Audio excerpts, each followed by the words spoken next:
Friends, కొన్ని నెలల క్రిందట అంటే 2 నెలల క్రిందట వైష్ణవి అనే ఒక యూట్యూబర్ చనిపోయింది. చనిపోలేదు.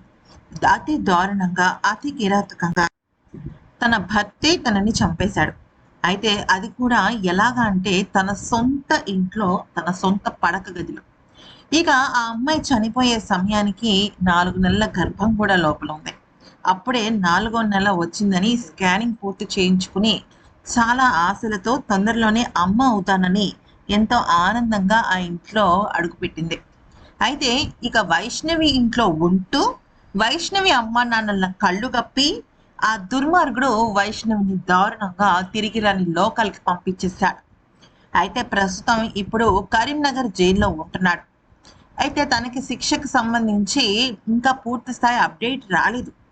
కానీ వైష్ణవి ఇంటి దగ్గర ఏం జరుగుతోంది అనేది కనుక చూస్తే, ఒకప్పుడు చాలా కళగా అందరి చుట్టాలతో వైష్ణవి అన్న వదినలతో కళకళలాడే ఆ ఇల్లు ఇప్పుడు వెలవెలబోయింది, బోసిపోయింది. ఎందుకనంటే వైష్ణవి చనిపోయిన ఆ ఇంట్లో వాళ్ళ అమ్మ నాన్నలు ఉండలేరు అని చెప్పి అక్కడి నుంచి బయటకు వచ్చేసారు.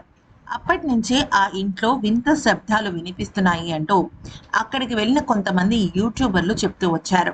అయితే ఆ ఇల్లు సడన్‌గా కళాకాంతి లేకుండా పోయిందని, అయితే ఆ ఇంటి నుంచి ఏదో తెలియని వింత శబ్దాలు వస్తున్నాయని, ఆ ఊరి జనాలు ఆ ఇంటి లోపలికి అడుగు పెడితే ఆ శబ్దాలు మాయమవుతున్నాయని, అయితే ఇక ఆ ఇంట్లో కొన్ని పాత వస్తువులు, వైష్ణవికి సంబంధించిన కొన్ని జ్ఞాపకాలు ఉన్నాయి.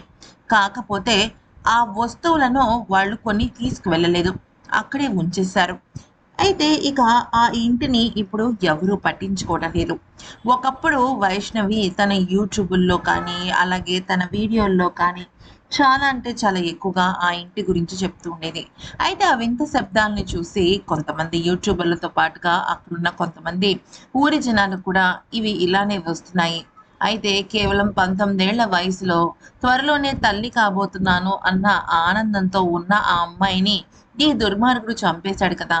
బహుశా తన జ్ఞాపకాలు ఈ ఇంటి చుట్టూ తిరుగుతున్నాయేమో అని అక్కడున్న వాళ్ళు చాలామంది చెప్తూ వచ్చారు. అయితే వైష్ణవి ఆత్మ శాంతి జరగాలి అంటే ఆ దుర్మార్గుడు హరిబాబుకి ఇమ్మీడియేట్‌గా శిక్ష పడాలి అంటున్నారు ఊరి జనాలు.